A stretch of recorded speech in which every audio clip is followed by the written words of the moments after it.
Salam dəyərli dostlar. Mən dini maarifləndirmə sahəsində çox önəmli və aktual bir mövzuya toxunmaq istərdim. Özünü dindar hesab edən və yaxud da həqiqi inanclı olan insanlar bir kollektiv yaradıb, bir zümrə halına gəlib və sosial şəbəkələrdə, əsasən TikTokda, Facebook səhifələrində, Instagram və s. sosial platformada demək öz fikirlərini, öz iddialarını, öz təşəbbüslərini irəli sürərkən həddindən artıq söyüş və təhqirə, ittihamlara, iftiralara yol verirlər. Bunun nəticəsində də sosial platformada çox ikrah edici bir təəssürat yaranır və əksərən savadlı, ziyalı insanlar dindən ikrah edib uzaqlaşırlar. Yəni, sanki dinin də bu məsələləri tərənnüm etdiyini düşünürlər.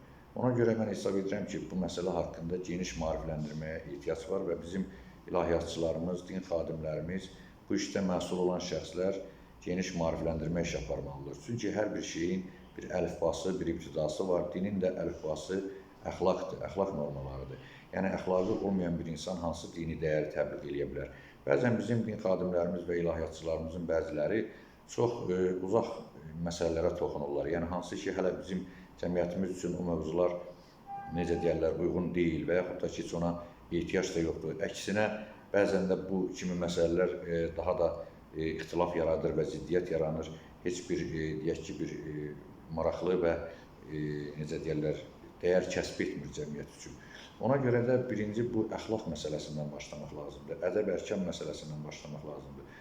Quran-ı Kərimin ilk nazil olan ayələrinə biz baxsaq, orada Həzrət Peyğəmbərin əxlaqı nümunə çəkilir ki, Qələm surəsində İnnəkə lə'alə xuluqun azim, sən böyük əxlaq sahibisən, deyir Peyğəmbərə.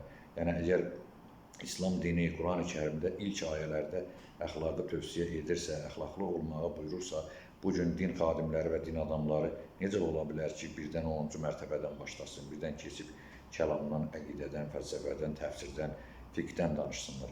Axı, bu insanlara birinci əxlaqı aşılamaq lazımdır. Bugünkü sosial şəbəkələrdə dindarların özünü aparması bu din adamlarının, dində məsul olan şəxslərinin təbliğatlarının bariz nümunəsidir. Yəni, bu bir güzgüdür. Bu güzgüdür. Yəni, burada insanlar baxır, ikrah edirlər. Bəzən insanlar düşür burada ateistləri və yaxud da deistləri, dinə müxalif olan insanları lənətləyirlər, söyürlər, təhqir edirlər. Amma daxil olub onların özlərinin səhifəsinə bir baxıb nümunə gətirsinlər ki, görək, onlar da sosial şəbəkələrdə bu cür təhqir istifadə edirlərmi? Axı, bu din əxlaqı təmsil edir. Din ədəbi ərkanı təmsil edir. Amma necə olur ki, özünü bu dinə şamil edən adamlar bu mənfur və mənfi görüntünü sosial mediada yaradırlar. Əksinə, din adamları sosial şəbəkələrdə də bir əməli ilə nümunə olmalıdırlar. Yəni, dildə demək başqa, əməl başqa. İslam dini əməllə özünü göstərməyi biruzə verir. Peyğəmbərin bir hədislərində buyurur ki, əsl mömin o şəxsdir ki, onun əməlinə və özünə baxanda Allah yada düşsün. Yəni, onun özünə aparma qabiliyyəti, sosial şəbəkədə davranış qaydaları, onun müraciət tərzi. Amma bugün insanlar bütün mənfi deməli, vasitələrdən istifadə edirlər. Yetər ki, bunlar özlərinin haqlı olduğunu və bu yarışda, bu mübarizədə, bu dırnaq arası cəngi cidalda özlərinin haqlı olduğunu sübuta yetirmiş olsunlar. Belə din olmaz, belə din yoxdur. Allah belə bir din indirməyib. Ona görə bizim bu əsas mən üz tuturam bizim bu din üzrə məsul olan şəxslərə, din xadimlərinə, ilahiyyatçılara, bəziləri müxtəlif lazımsız mövzular atırlar ortaya, heç hansı ki, o bizim indiki dövr üçün xarakterik deyil, hələ onları bəlkə də bir 5 ildən sonra cəmaata danışmaq olar. Bu şeylərin bəziləri özlərinin savadlı olmağını göstərmək istəyir, bəziləri özünə başına elektorat toplamaq istəyir, nəsə bir müxtəlif başqa məqsədlərə xidmət edir. Amma bu qədər söyüşü, təhqiri hamı görür, göz yumur. Mən bunu tövsiyə edərdim ki, hətta bizim din xadimlərimiz məsciddə bu cümə moizələrində, xütbələrində, digər müraciətlərində bu məsələyə toxunsunlar və bu cəmaatı, bu cür kütlələri bu şeylərdən çəkindirmək lazımdır. Bu bizim dinimizi hörmətdən salır, dini mənfi obrazda göstərir. Böhtan, şər, təhqir, hədə-qorxu, pis-pis söyüşlər, axı bu sosial şəbəkədə qadınlar, uşaqlar, yaşlılar, ahıllar, ziyalılar, savadlılar, şəhid anaları, analarımız, bacılarımız var. Yaxşı, təbii ki, bunların bu işlətdikləri bu cür profillər, səhifələr, bu söyüş və təhqirlər, bunlar onların bir mənada dindar olmadığını, yəni dinə aidiyyatı olmadığını ortaya qoyur öz yerində. Ancaq da bunlarla elə öz başına da buraxmaq olmaz. Bu cür mənzərə korlayır. Yəni biz tutaq ki, hansısa məsələdə dindən danışıb bunu bir paylaşım edə bilmirik. Və yaxud da hansısa bir debat və yaxud da hansısa bir çıxış olur, onu biz paylaşa bilmirik. İnsanlar daxil olur, həmin adamlar orada başlayırlar deməli təhqir etməyə, hələ bir necə deyirlər, bir-birinə qarşı biədəb sözlər işlədirlər və mənfi bir mənzərə yaradırlar. Bunları biz silib təmizləyib bitirmək də mümkün deyil. Amma digər tərəfdən də bu məsul şəxslər buna susqun yanaşırlar. Bizim bu din xadimlərimiz var, bu məscid imamları var. Bunlar uzun illərdir, uzun mövzular qoyurlar, məscidlərdə bu moizələri danışırlar və bunların bir effektiv təsiri yoxdurmu? Bunların təsiri varsa, niyə bizim sosial şəbəkələrdə bu qədər təhqir və söyüş istehsal edən adamlar var? Mən onun bir şahidi olmamışam ki, həmin o söyüş, təhqir olan şəbəkələrdə bir möhtədil, bir din xadimi, bir sözü keçən bir ilahiyyatçı çıxsın orada o şeyləri insanlara xatırlatsın və onları necə deyirlər, o məsələdən çəkmişsin. Əksinə, mən bir neçə halda faktlara rast gəldim ki, təəssüf olsun, bəzi din xadimləri də həmin söyüş kampaniyalarına qoşulmuşdu. Yəni, onlar da bir növ, bəziləri qoşulmuşdu, istifadə edirdi, bəziləri də həmin o söyən kütləyə bir əhval-ruhiyyə bəxş edirdi, yəni onlara bir dəstək verirdi, yəni onları ruhlandırırdı. Yəni, mən demirəm ki, o söyənlərin hamısını o adamlar idarə edir və yaxud da onlar təhrik edir, amma ən azından onları nəhy eləmirlər. Yəni, onları o yoldan çəkindirici, tutarlı bir çıxış, tutarlı bir paylaşım, tutarlı bir müraciət, tutarlı bir xütbə mən eşitməmişəm, görməmişəm bizim din xadimlərindən ki, bu sosial şəbəkələrdə dindar adamların, nə bilim, lap olsun dırnaqarası dindarların, dırnaqarası inanclıların bu qədər təhqir söyüşünün qarşısının alınması üçün tutarlı bir təbliğata mən rast gəlməmişəm. Yəni, bunu mən Quranla, hədislə vaxtilə bir neçə dəfə çıxış etmişəm, bu məsələlərə toxunmuşam.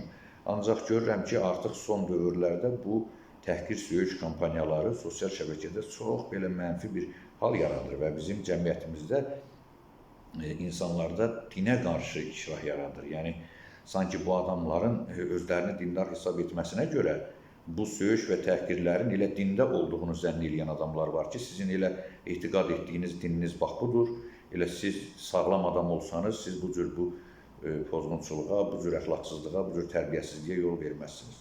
Bax, bu məsələyə ciddi yanaşmaq lazımdır. Ona görə də Quran-ı Kərimin mən ayələrini xatırlatdım ki, ilk ayələrdə buyurulur. Ümumiyyətlə, Quranın bütün mahiyyəti, məfhumu əxlaqdan başlayır. İslamın mənbəyi əxlaqdır. Yəni, səmavi dinlərin ortaq nöqtələrindən biri də əxlaq normalarıdır ki, tövhid, Allahın birliyi, varlığı, axirətə inan və əxlaq. Bu, bütün səmavi dinlərdə dəyişməz olaraq qalıbdır. Ümumiyyətlə, əxlaqsızlığı təbliğ edən din və təriqət dünyada yoxdur. Axı, bu necə ola bilər ki, insanlar sonuncu və kamil dinə özünü şamil edir? Həm də sosial mediada, şəbəkələrdə, lüğətdə olmayan söyüş və təhqirləri bizim uşaqlarımıza, gənclərimizə tərənnüm edirlər və qadın, ana, bacı, namus, qeyrət demədən bu söyüş və təhqirləri bu sosial şəbəkədə istifadə edirlər. Güya ki, özləri də hansısa dini cərəyanı tərənnüm edirlər, hansısa məzhəbi, hansısa məktəbi müdafiə edirlər və eyni zamanda söyüş istehsal edirlər. İmam Peyğəmbər adlarına nə qədər profillər açılıb, səhifələr var. Bu şeyləri yığışdırmaq lazımdır. Bununla bağlı geniş, özü də çox geniş maarifləndirməyə ehtiyac var. Yəni, bəzən birinci məsələni qoyub 15-ci, 16-cı, 20-ci məsələyə keçir bizim insanlarımız, mütəxəssislərimiz. Bu düzgün deyil. Yəni, bir insanlara birinci mərifət, mədəniyyət, əxlaq, özünü sosial şəbəkədə, sosial mediada, ümumiyyətlə insan arasında aparmağı öyrətmək lazımdır. Ondan sonra digər məsələləri insanlara xütbələrdən, moizələrdə demək lazımdır. Bu ibtidai işləri bunlar əgər bilmirsə, siz buna nə öyrədəcəksiniz? Onda insanlar gələcəkdə namaz qılan oğru, oruç tutan cinayətkar olacaq. Belə şey olmaz. Yəni, dinlə bu üst-üstə düşmür, uyğun gəlmir. Əsas burada məsuliyyət bu din təmsilçilərinin üzərinə düşür. Mən öz borcuma düşəni yerinə yetirirəm. Bu artıq 7-8-ci videom müraciətimdir. Öz imkanlarım daxilində dəfələrlə yazmışam, qeyd etmişəm. Yəni, bu İslam dini haqqında, ümumiyyətlə dinlər haqqında mənfi fikir yaradır və eyni zamanda bizim cəmiyyətimizin əxlaqını pozur.